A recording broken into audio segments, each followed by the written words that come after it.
kita ada projeknya ataupun strategi yang kita panggil Mesau ni. Kadang-kadang bila kita brandkan sesuatu tu dengan nama-nama seperti ini, kita lupa sebenarnya roh di belakangnya. Ya, Mesau nampak bunyi canggih, tapi sebenarnya yang sedang kita buat ni adalah untuk menggerakkan dakwah di peringkat akar umbi. Dan ikhwah, sebenarnya this is core business jamaah ini, iaitu menggerakkan dakwah kepada seluruh pelosok masyarakat. Ya, kalau kita katakan jamaah kita yang bertanggungjawab terhadap dakwah di Malaysia, maka cabaran kita itulah untuk sampai kepada 32 juta penduduk Malaysia. Sebab itulah kita perlukan lebih ramai ikhwah akhwat, lebih ramai ahli, lebih ramai kadir, lebih ramai orang yang committed kepada menggerakkan usaha dakwah ini.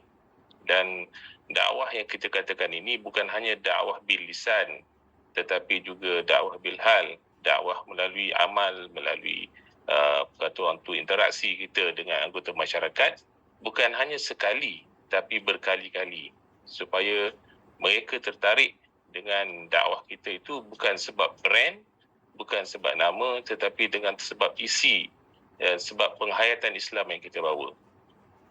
Jadi ikhwah dan akhwat sekalian, gerak kerja Mesau atau gerak kerja dakwah setempat ini memerlukan penglibatan seramai mungkin ikhwah akhwat yang menjadi ahli-ahli kita.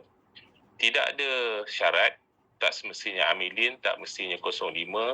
Boleh saja mereka yang baru pun, yang baru menjadi ahli pun boleh dilibatkan sama untuk menggerakkan usaha menyantuni masyarakat sekeliling.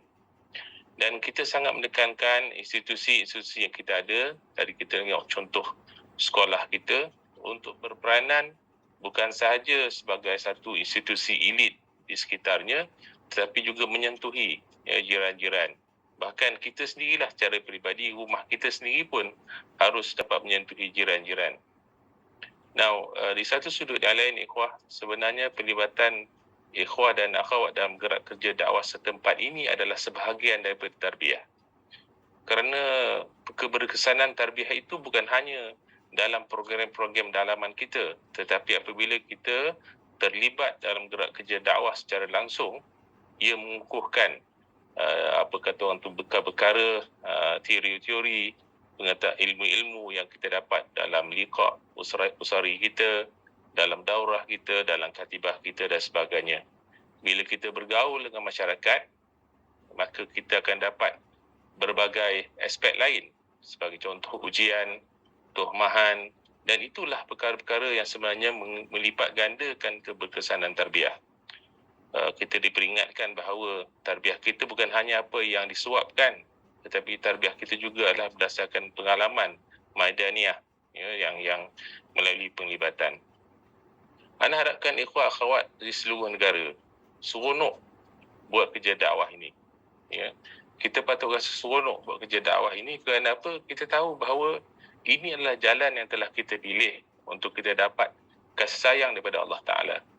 Inilah pun cerita-cerita yang kita nak sampaikan, yang kita nak cerita pada Allah Ta'ala apabila kita di mahsyar nanti, apa yang telah kita usahakan. So, kita adakan convention mini Mesau ini adalah supaya ikhwah akhwat seluruh negara dapat berkongsi pengalaman, kejayaan, cabaran, kesilapan dan sebagainya, supaya kita sayang sama-sama dapat belajar daripadanya dan sama-sama dapat inspirasi. Anda harapkan sangat pasca sesi-sesi bulanan kita ini, ikhwah akhwat akan cuba menghubungi kawasan-kawasan yang telah membuat pembentangan untuk mendapatkan pembelajaran lanjut.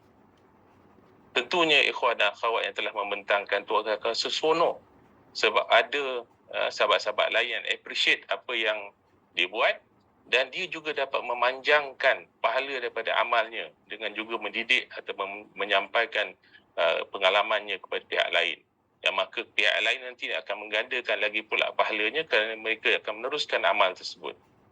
So, mudah-mudahan gerak kerja Mesau ini adalah gerak kerja yang semua 27,000 ahli-ahli jamaah di seluruh negara akan participate atau mengambil bahagian padanya. Dan insya-Allah kita yakin bahawa apabila gerak kerja Mesau ataupun gerak kerja dakwah di peringkat akar umbi ini bergerak lancar dan berkesan, insya-Allah masa depan dakwah ini insya-Allah terjamin. Dan situ sajalah Reza.